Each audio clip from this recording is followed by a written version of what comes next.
Class 7th, Social. Now I am going to explain you your civics part. Lesson number 1, Democracy. What is democracy? Democracy means गणतंत्र.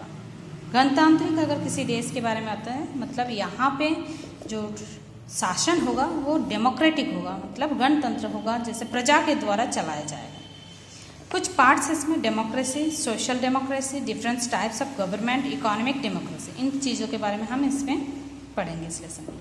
India became independent on 15th August 1947. The day marked as a glorious chapter in India's freedom movement.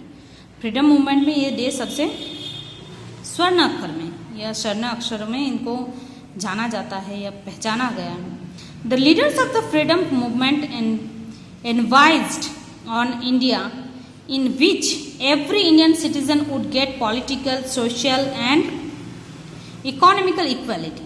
अब movement इसके freedom होने के बाद इसमें क्या आया, Indian leaders इसमें मूवमेंट में ये समझाया गया कि इसमें सिटीजन्स को पॉलिटिकली सबको इक्वल होना चाहिए, सोशली इक्वल होना चाहिए, इकोनॉमिकली इक्वल होना चाहिए. It was with this the in mind that the farmers of the Indian constitutions provided for a parliamentary democracy with a representative government. Democracy में यहाँ पे क्या होने लगे, इंडियन कॉन्स्टिट्यूशन में ये कहा गया कि फॉर्मर रिप्रेजेंटेटिव आएंगे इनके डेमोक्रेटिक की तरफ से. फ्रेमर्स जो कॉन्स्टिट्यूशन को फ्रेम करा था उन्होंने ये कहा कि डेमोक्रेटिक की तरफ से अपने रिप्रेजेंटेटिव भेजेंगे वो अपने पार्लियामेंट में जो इस शासन को चलाएंगे. दिस विजन इज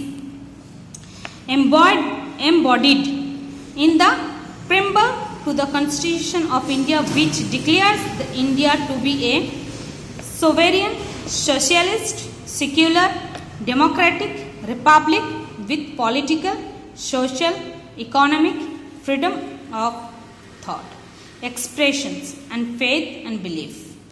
सोच, विचार, बिलीफ मतलब विश्वास, आस्था, ये सारे चीज़ों के सोवेरियन होगा, सोशलिस्ट होगा, सिक्युलर होगा, डेमोक्रेटिक होगा, फिर रिपब्लिक होगा, गणतांत्रिक देश बनेंगे. ये सारे चीज़ों को लेके इंडियन कॉन्स्टिट्यूशन ने ये डिक्लेयर करा कि इंडिया बनने जाएंगे या बनेंगे नेक्स्ट कुछ दिनों में. इन विजन में कहा गया या सोच विचार की गई. Now come to the next point, democracy. What is democracy? The word democracy is derived from the Greek word demos. Demos means peoples and kratos means role of government.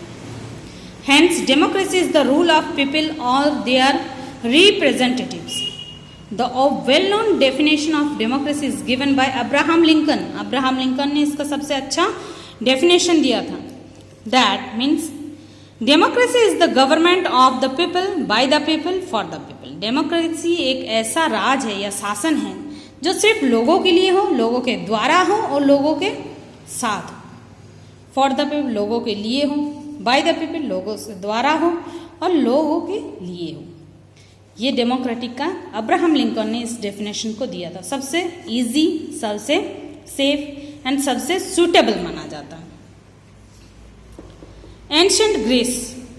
The story of democracy is as old as ancient Greek civilization. जितना Greek civilisation पुराने हैं ये democratic भी उतना ही पुराना है. The earliest democracy began in Athens in 510 BCE. In its ancient form, it was called direct democracy. उस time इसको कहा जाता था direct democracy, wherein all citizens assembled at one place to make law and take decisions regarding to the day-to-day matters of governance. ये शासन के द्वारा जो दिनों दिन परिचर्या रोज के रोज का मैटर्स के ऊपर डिसीजंस लेने के लिए लोगों को एक जगह इकट्ठा होना पड़ता था और वहाँ पे डिसाइड करना पड़ता है कि कैसा इसका रिजल्ट आएगा या कैसा इसका आंसर दिए जाएगा, इसके डिसीजंस को कैसे लिए जाएंगे, लॉज कैसे बनाए जाएंगे. एक ही प्लेस में खड़े होकर सारे प्रजा इसके डिसाइड करते थे. Next period I will explain you next day. Thank you.